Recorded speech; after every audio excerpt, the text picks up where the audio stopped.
धम्मपद के अब तक हम 64 सूत्रों पर बात कर चुके हैं और धम्मपद के इन 64 सूत्रों को अगर आप सुनना चाहते हैं तो किसी भी वीडियो के डिस्क्रिप्शन में जाकर सबसे नीचे सभी वीडियोज की प्लेलिस्ट लगी हुई है।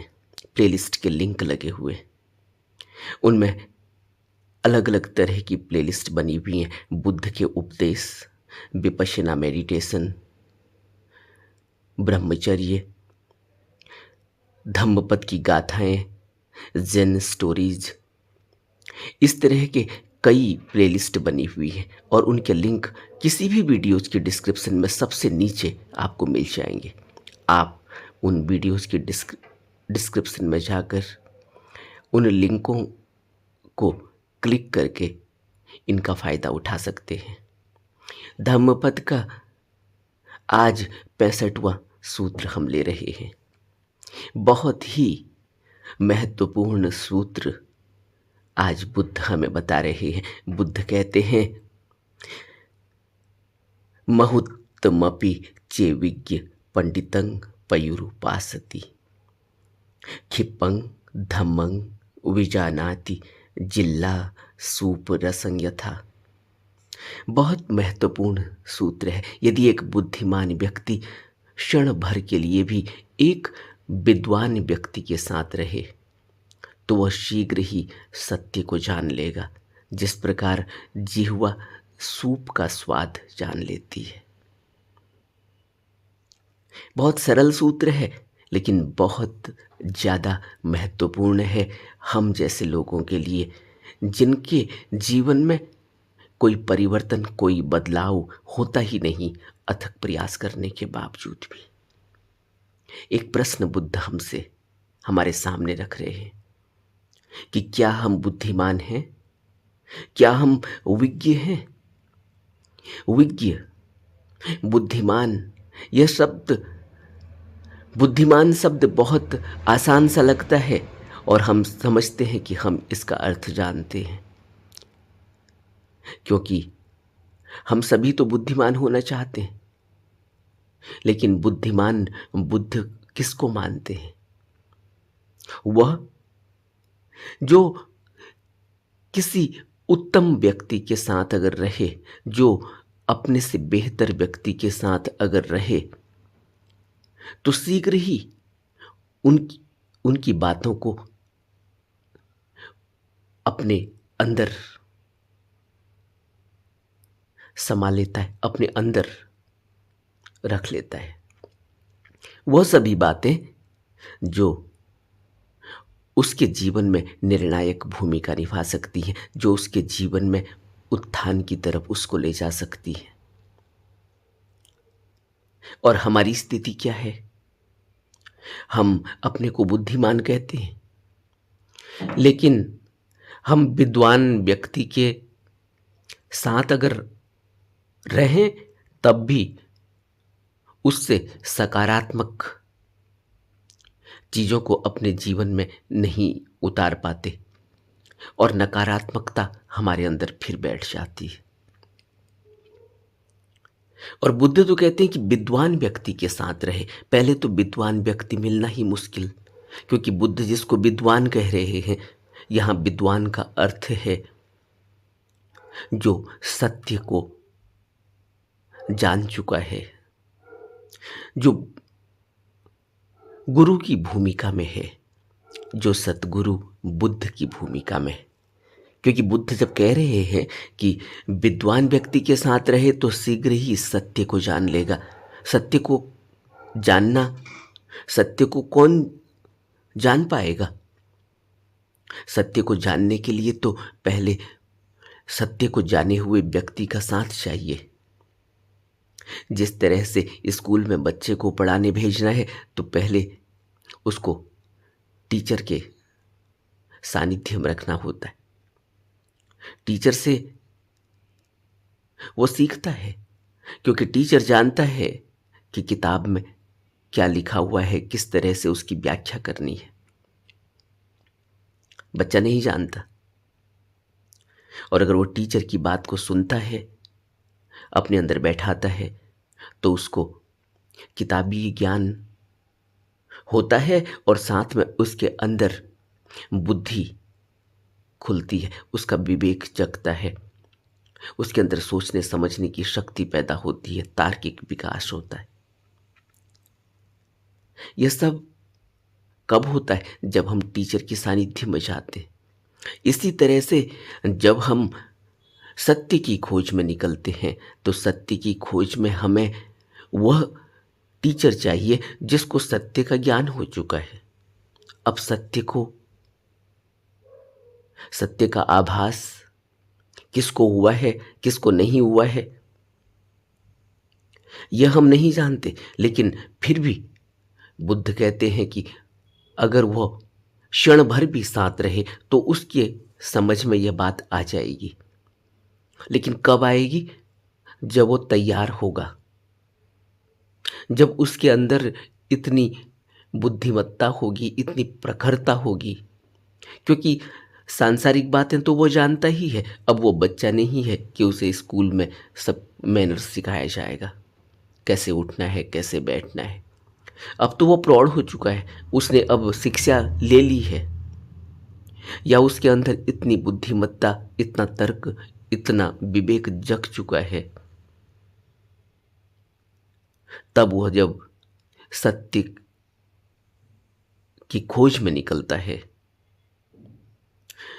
तर्क संगत तरीके से सोचता है, समझता है, तब उसे ऐसा टीचर चाहिए। उस टीचर के पास क्षण भर भी अगर वो रहता है तो उसको एहसास हो जाएगा कि उसके जीवन में कितनी आवश्यकता है सत्य की और उसको कितनी जरूरत है इस व्यक्ति की जो उसे सत्य का आभास दे रहा है। वहां से गुरु और शिष्य का रिश्ता शुरू होता है। नहीं तो शिष्य पूरी जिंदगी गुरु के समीप बैठा भी रहे, जैसे हमने 64वें सूत्र में बात की थी। उदाई थेर को उपदेश देते हुए बुद्ध कहते हैं कि यदि मूर्ख व्यक्ति जीवन भर भी बुद्धिमान व्यक्ति के साथ रहे तो वह सत्य को उसी प्रकार नहीं जान पाएगा जिस प्रकार चम्मच सूप के स्वाद को नहीं जान सकती।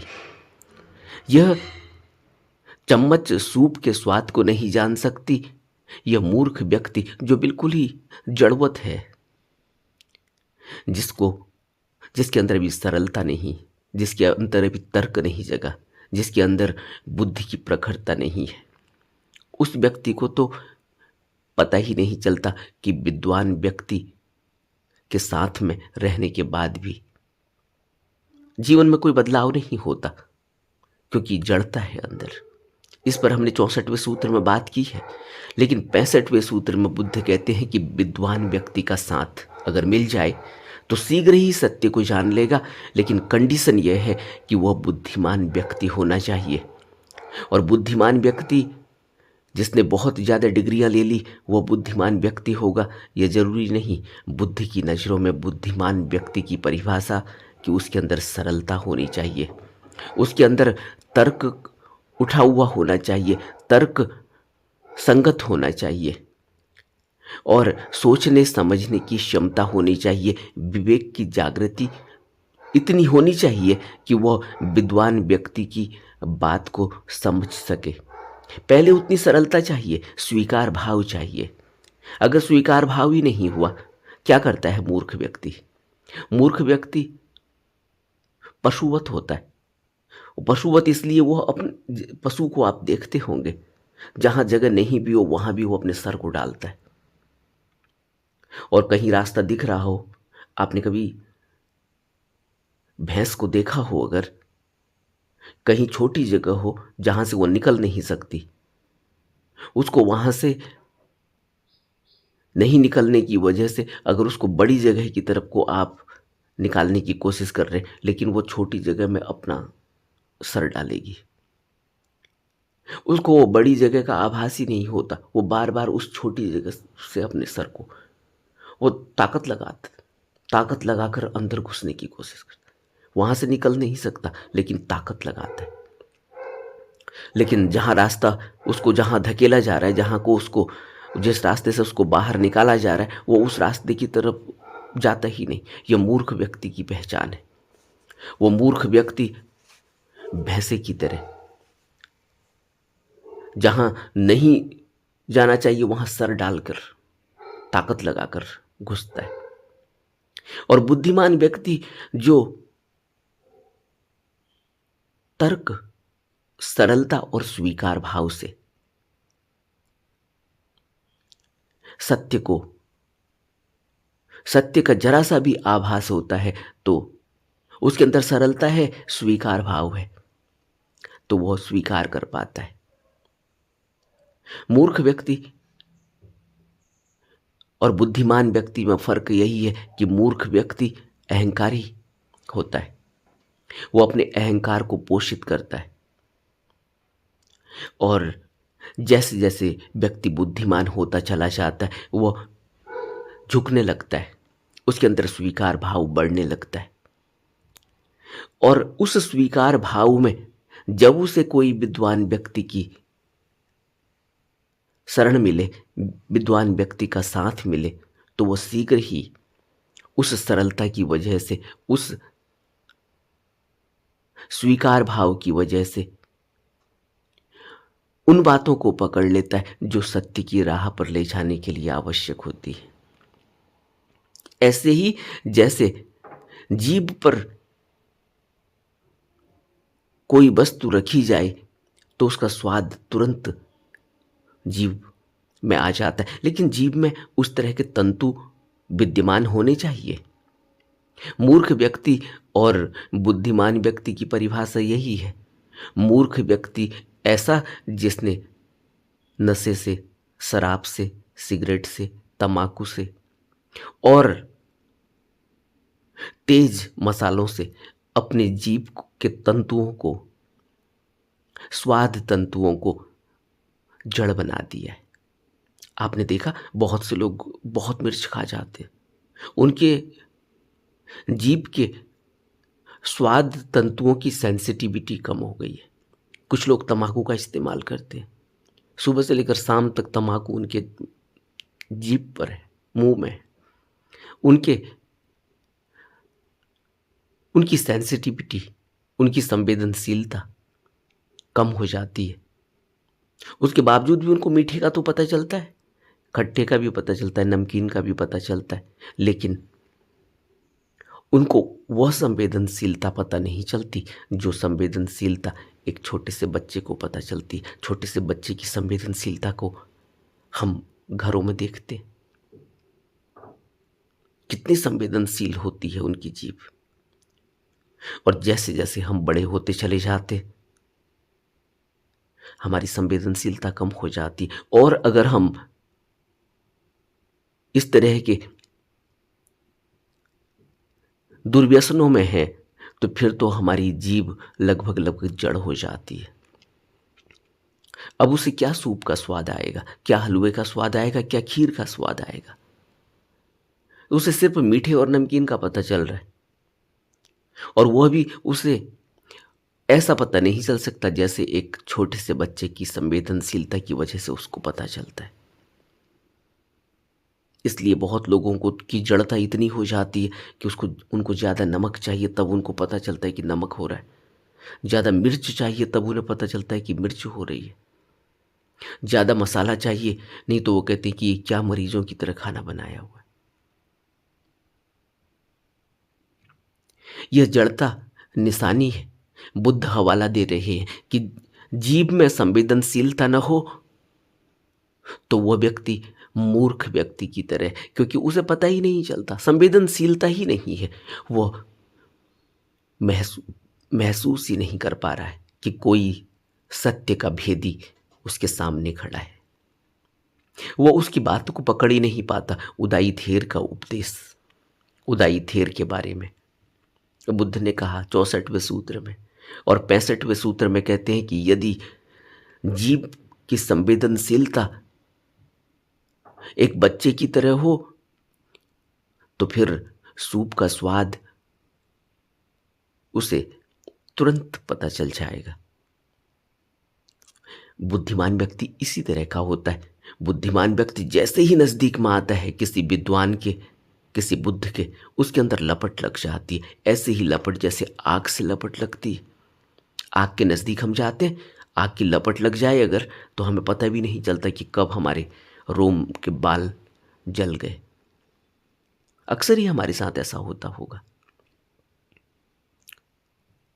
इसी तरह से लपट लगती है बुद्धिमान व्यक्ति की। लेकिन बुद्धिमान व्यक्ति का अर्थ है इतना संवेदनशील होना चाहिए और इतनी सरलता होनी चाहिए कि वो टिक सके, खड़ा हो सके, स्वीकार होना चाहिए कि वो समझ सके, सुन सके।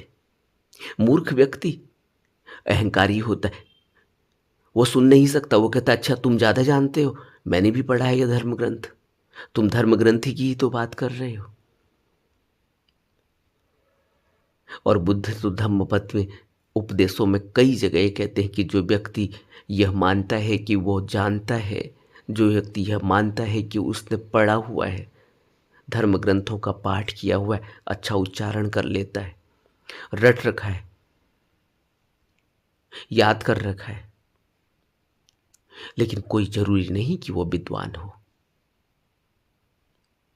यह परिभाषा बुद्ध हमें देते हैं। बुद्धिमान व्यक्ति का अर्थ है संवेदनशीलता हो। बुद्धिमान व्यक्ति ही तो किसी मजबूर व्यक्ति की संवेदनशीलता की वजह से उसके दुख को समझ सकता है। उसके अंदर ही करुणा आएगी, उसके अंदर ही दया विद्यमान होगी। लेकिन अगर व्यक्ति बुद्धिमान माने और अहंकारी हो, उसके अंदर कैसे अहंकारी व्यक्ति के अंदर वो करुणा पैदा होगी, जरा सोचो। क्योंकि अहंकार व्यक्ति तो अपनी छाती को आगे रख देता है, अपने सर को ऊंचा उठा देता है। वो कहता है मैं, उसका मैं उसके अहंकार की निशानी है, उसकी आइडेंटिटी उसके अहंकार की निशानी है, उसका आत्मभाव उसके अहंकार की निशानी है। और अहंकारी व्यक्ति करुणावान नहीं हो सकता, दयावान नहीं हो सकता। इसीलिए बुद्ध से जब पूछा गया कि क्या एक चीज है जिसको छोड़ने से निर्वाण की तरफ बढ़ा जा सकता है, निर्वाण की प्राप्ति हो सकती है, बुद्ध ने कहा अहम, मैं और मेरी का भाव, अहंकार। क्योंकि इस जैसा कुछ है नहीं, मैं और मेरी जैसा कुछ है नहीं, आत्मभाव जैसा कुछ है नहीं। और जिस भी व्यक्ति ने अहम को छोड़ा, अहंकार को छोड़ा, मैं और मेरी को छोड़ा, वह व्यक्ति निर्वाण तक पहुंचता है। और बुद्धिमान व्यक्ति सरलता की वजह से, जितनी जितनी मात्रा में सरलता आती जाएगी, उतना ही अहंकार डाइल्यूट होता चला जाएगा। ऐसे ही जैसे एक बर्तन में अगर हम एक ड्रॉप स्याही डाल दें तो उस बर्तन का रंग बदल जाता है, उस पानी का रंग बदल जाता है, स्याही की तरह रंग हो जाता है। जिस रंग की स्याही है वैसा हो जाता है। अब उसको अगर डाइल्यूट करना है, अगर अब उसको दोबारा से साफ करना है, तो एक ही तरीका है कि उसमें और पानी डाला जाए। जितना पानी उसमें डलता रहेगा उसी मात्रा में वो धुंधला होता जाएगा और एक ऐसी स्थिति आएगी जब वो साफ हो जाएगा। इसलिए अगर मूर्ख व्यक्ति अपनी मूर्खता को, अपने अहंकार को अगर मिटाना है तो विद्वानों के बताए हुए मार्ग पर चलकर, उनके द्वारा बताई हुई युक्ति को जीवन में अभ्यास करके धीरे धीरे हम अपनी मूर्खता को डाइल्यूट करते हैं, अपने अहंकार को डाइल्यूट करते हैं, अपनी असंवेदनशीलता को डाइल्यूट करते हैं। और एक दिन ऐसी स्थिति आती है जब हम संवेदनशील हो जाते हैं, जब हम विद्वान हो जाते हैं, जब हम बुद्धिमान हो जाते हैं, जब हम सत्य को महसूस कर पाते हैं। यह परिभाषा है बुद्ध की कि सत्य को तो वही जान पाएगा जिसके अंदर स्वीकार भाव है, सरलता है, समझ है। बुद्धिमान की परिभाषा समझ से जुड़ी हुई है, विवेक से जुड़ी हुई है। बुद्धिमान की परिभाषा यह नहीं है कि कौन व्यक्ति कितना धन कमा रहा है, वो बुद्धिमान है क्योंकि वो धन कमा रहा है। वो बुद्धिमान है क्योंकि उसने इतना जोड़ लिया, उसने बड़े बड़े महल खड़े कर दिए, उसने बड़ी बड़ी जमीन खरीद ली। हम उसको बुद्धिमान कहते हैं। यह सांसारिक बुद्धिमत्ता है, लेकिन बुद्ध सांसारिक बुद्धिमान की बात यहाँ कर ही नहीं रहे। सांसारिक बुद्धिमत्ता तो एक फील्ड में हो सकती है, दूसरे फील्ड में वो आदमी मूर्ख ही रहता है। और जैसे जैसे वो सांसारिक बुद्धिमत्ता इकट्ठी करता है, सांसारिक रूप से बुद्धिमान माना जाता है, सांसारिक वस्तुओं को इकट्ठा करता है, अहंकार कब उसके पीछे से उसको जड़ बना देता है उसको पता भी नहीं चलता। लेकिन जो समझदार है वो अपने अहंकार को देखते रहता है। अहंकार और विवेक दोनों एक साथ नहीं रह सकते। आत्मभाव और ज्ञान एक साथ नहीं रह सकते। इसलिए अविद्या को यानी अज्ञान को मनुष्य के भवचक्र में फंसने का, बंधन का कारण बुद्ध ने बताया।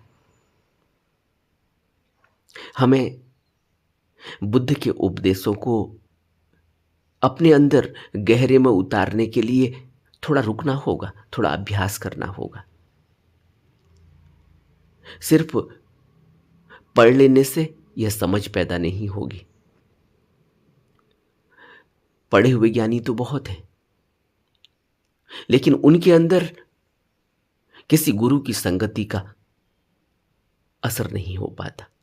और बुद्ध तो हमें बड़े ही दावे के साथ कह रहे हैं कि क्षण भर के लिए भी विद्वान व्यक्ति का साथ रहे। क्षण भर में लपट लग जाती है, वह कली को क्षण भर में लपट लगी। नंद को क्षण भर में लपट लगी, राहुल को जो सिद्धार्थ गौतम का बेटा है उसको क्षण भर में लपट लगी। क्योंकि जो एक बार गुरु के संपर्क में आ गया फिर वह वापस नहीं जा सकता। सोचो, हमने पहले भी बात की है, गुरु की सार्थकता, गुरु की महत्ता, गुरु का जो बल है, गुरु की पहुंच कितनी बड़ी है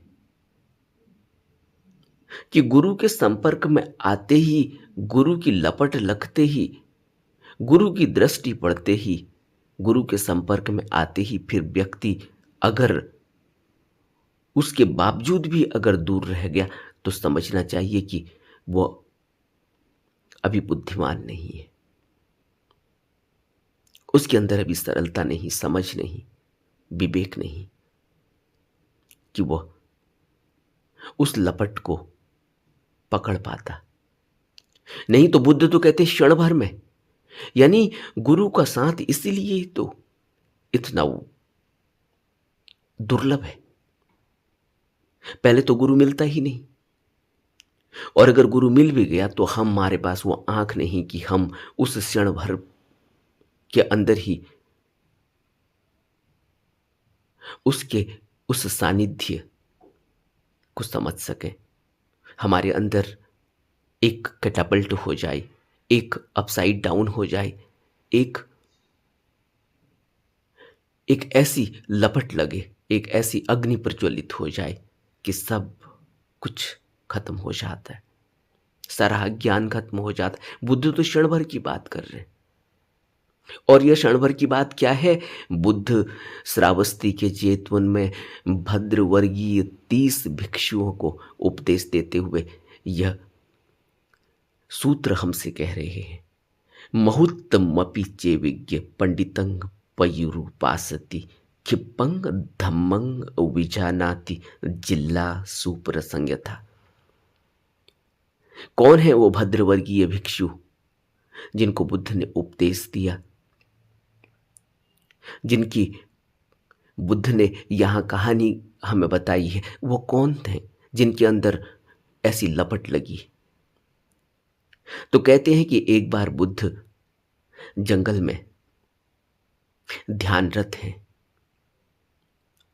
तभी कुछ युवक जो जंगल में किसी वेश्या को लेकर आए हुए, वेश्या के साथ मौज मस्ती कर रहे, कामुक हैं।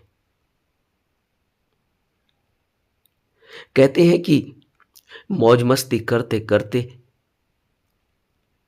जब वो वेश्या की काम वासना में उलझ गए तो मौका पाकर वेश्या ने उनके सभी बहुमूल्य आभूषणों को चुराया और वो वहां से फरार हो गई। अब सब अपनी मौज मस्ती में थे और वेश्या गायब हो गई। अब वो खोज में निकले। जब उनको होश आया, अपनी कामुकता से, अपनी मौज मस्ती से जब वो बाहर निकले तो उन्हें पता चला कि उनके तो बहुमूल्य आभूषण गायब हैं। अब उन्होंने जंगल में छानबीन शुरू की। जंगल में छानबीन करते करते उनको बुद्ध दिखाई दिए। वो बुद्ध के पास पहुंचे और उन्होंने पूछा कि क्या आपको यहां कोई औरत नजर आई? बुद्ध ने कहा, तुम किसको खोज रहे हो? उन्होंने कहा, ऐसे ऐसे एक औरत जो हमारे आभूषणों को लेकर फरार हो गई है। तो जब उन्होंने बुद्ध से पूछा कि तुमने क्या किसी को देखा, तो बुद्ध ने कहा, आप किसे खोज रहे हो? अपने आप को खोजो। तुम अपने को खोजो, क्योंकि तुम खोए हुए हो और तुम दूसरे को खोज रहे हो। तुम्हें लगता है कि दूसरा खो गया है। नहीं, तुम अपने को खोजो। जिसको खोजना है वो तो आपके साथ ही है और तुम व्यर्थ ही भटक रहे हो, व्यर्थ में भागे जा रहे हो। तथागत की यह अमृत वाणी उनके सीने पर ऐसे चुभी जैसे किसी ने भाला चुभा दिया हो। इतनी सी बात। इसे बुद्ध कह रहे हैं कि बुद्धिमान व्यक्ति क्षण भर के लिए भी अगर विद्वान के संपर्क में आ जाए तो उसका जीवन ऐसे ही बदल जाता है। ऐसे एक उदाहरण नहीं है, न जाने कितने उदाहरण हम पढ़ चुके हैं कि कैसे कोई शिष्य गुरु के संपर्क में आया और फिर वापस नहीं गया। इनके साथ भी यही घटना घटी। वो बुद्ध के भव्य स्वरूप को महसूस कर पाए। जब वो तथागत के और नजदीक आए तब तथागत ने उनसे कहा कि क्या तुम मेरे प्रश्नों का उत्तर दोगे? तो उन्होंने हाँ कह दिया। वो बुद्ध के चारों ओर बैठ गए। तब तथागत ने उनसे पूछा कि तुम अपने लिए क्या हितकर समझते हो? स्त्री का अन्वेषण या अपना? यानी बुद्ध उनसे पूछ रहे हैं कि क्या स्त्री की ऑब्जर्वेशन, क्या स्त्री को निखारना, उसकी काम वासना में डूब जाना, यह तुम्हारे लिए जरूरी है, या तुम्हें अपनी ऑब्जर्वेशन करनी चाहिए, अपने को देखना चाहिए, अपनी खोज करनी चाहिए। तुम कौन हो? कहां से आए और कब तक यहां रहोगे और फिर कहां जाना है? इसका हमें कुछ भी पता नहीं। उसके बावजूद भी हम पूरे संसार को खोज लेना चाहते हैं, लेकिन हमें अपने बारे में कुछ पता नहीं कि हम कौन, कहां से, क्या करने आए, कहां जाएंगे। तब वह गंभीर हो गए और गर्दन नीचे झुकाकर बैठ गए।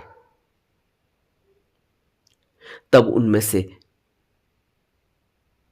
कुछ ने कहा कि उत्तम तो यही है कि हम अपना स्वयं का अन्वेषण करें, स्वयं की खोज करें।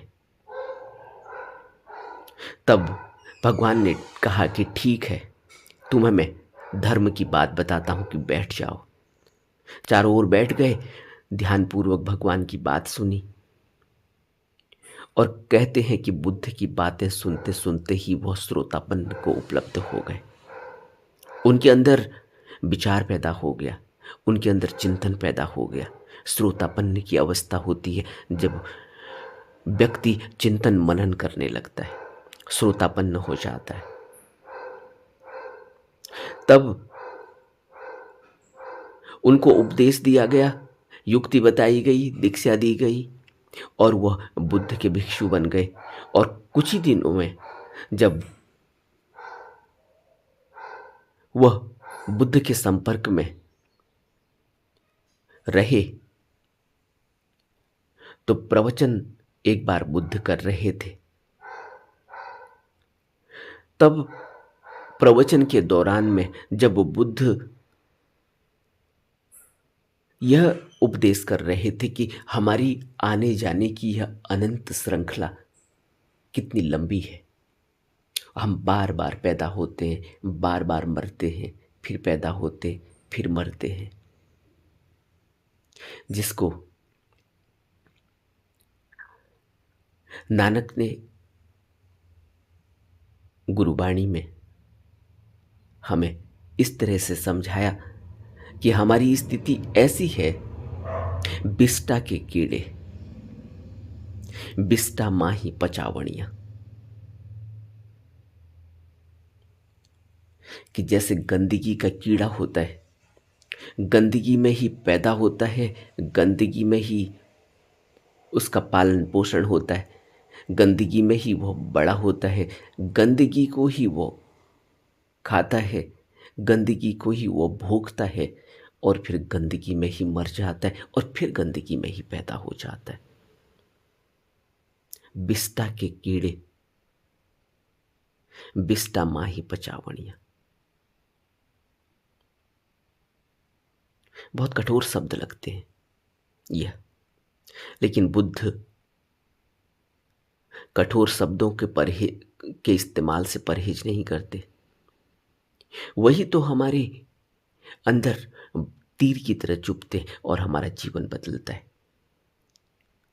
और ऐसा ही हुआ जब भगवान एक समय जेतवन में हमारे आने जाने की इस अनंत श्रृंखला के बारे में बातचीत उपदेश कर रहे थे। तब कहते हैं कि उन सब ने अहरत्व को उपलब्ध हो गए। और जब वो अहरत्व को उपलब्ध हो गए तब सभी अन्य भिक्षु उनकी प्रशंसा करने लगे, क्योंकि वो बहुत कम समय में अहरत्व को उपलब्ध हो चुके थे। तब किसी ने भगवान से पूछा कि इतनी जल्दी यह प्रकाशित हो गए? तब बुद्ध ने कहा कि अगर एक विज्ञ पुरुष पल भर के लिए भी विद्वान का साथ कर ले तो वह शीघ्र ही धम्म को समझ जाता है, धर्म को जान लेता है। ठीक उसी प्रकार जिस प्रकार जिह्वा सूप के स्वाद को जान लेती है। अब विज्ञ पुरुष, इतनी विज्ञता कैसे पैदा होगी? विज्ञता पैदा करने के लिए सरलता चाहिए, स्वीकार करने का भाव चाहिए। विज्ञता के लिए अपना अन्वेषण चाहिए, ऑब्जर्वेशन चाहिए, अपनी कमियों को दूर करने के लिए भरसक प्रयास चाहिए। जो व्यक्ति मूर्ख है, जो व्यक्ति बुद्धिमान नहीं, वह व्यक्ति अपने को अपना अन्वेषण नहीं कर पाता। उसकी नज़र तो हमेशा ही अपने को ऊंचा दिखाने की होती है, अपने को बलशाली दिखाने की होती है। वह अपने को ढक लेता है, वह अपनी बुराइयों को ढक लेता है और अपने दंभ को, अपने अहंकार को प्रकाशित करता है। लेकिन जो विज्ञ है, जो विज्ञ होना चाहता है, जो बुद्धिमान होना चाहता है, वह अपनी कमियों को ढकता नहीं, वह अपनी कमियों पर काम करता है। वह अपनी कमियों का अन्वेषण करता है, ऑब्जर्व करता रहता है। और यह ऑब्जर्वेशन, यह संवेदनशीलता, यह संवेदनाएं जो अंदर नकारात्मक हैं, अपनी कमियां हैं, वो कैसे पता चलती है? जब व्यक्ति अपनी तरफ नजर रखता है, न कि बाहर की तरफ। और अपनी तरफ नजर कब रखी जाती है, कब उसमें सफलता मिलती है? तो बुद्ध ने हमें उपदेश दिया, बुद्ध ने हमें अभ्यास दिया, विपश्यना। विपश्यना के अभ्यास से हम धीरे धीरे अपना अन्वेषण करते हैं। क्योंकि प्रश्न यही उठता है कि फिर अपनी ऑब्जर्वेशन कैसे करें, कैसे बुद्धिमान बने, कैसे विज्ञ बने?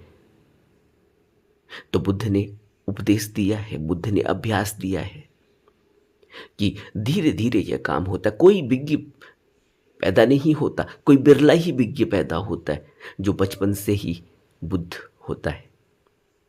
लेकिन हर कोई व्यक्ति विज्ञ बन सकता है, बुद्धिमान बन सकता है, यदि वह बुद्धों के उपदेशों का सहारा ले, बुद्धों के द्वारा बताए गए मार्ग पर चले, अभ्यास करे। तो एक स्थिति आती है कि वो अपने को ऑब्जर्व करते करते अपने अंदर की समस्त नकारात्मकता को, अपने अंदर के अहंकार को, अपने अंदर की जड़ता को दूर कर देता है। और तब ऐसी स्थिति बनती है कि कभी कोई बुद्ध का साथ हो जाए, कभी कोई विद्वान उसके नज़दीक आ जाए, तो वह तुरंत ही श्रोतापन्न पद को उपलब्ध हो जाता है। उसके अंदर चिंतन, मनन, गहराई पैदा हो जाती है। वो तुरंत ही अपने अंदर डुबकी लगाने लगता है और एक स्थिति आती है कि वो निर्वाण और सत्य की राह पर तेजी से बढ़ने लगता है। जीवन बदल जाता है, काया पलट हो जाती है। इसलिए बुद्ध के धम्मपद के इस 65वें सूत्र को हमें अपने अंदर अन्वेषण करते हुए समझ पैदा करनी चाहिए। महुत्तमपि चेविज्ञ पंडितंग पयुरुपासति क्षिपंग धम्मंग विजानाति जिल्ला सूप रसंग यथा। यानी सूप रस का स्वाद जैसे जिह्वा रखते ही ले लेती है, जान लेती है, इस तरह की संवेदनशीलता अपने अंदर पैदा करनी है। और संवेदनशीलता और जड़ता दोनों ही एक दूसरे के अपोजिट हैं। नमो बुद्धाय।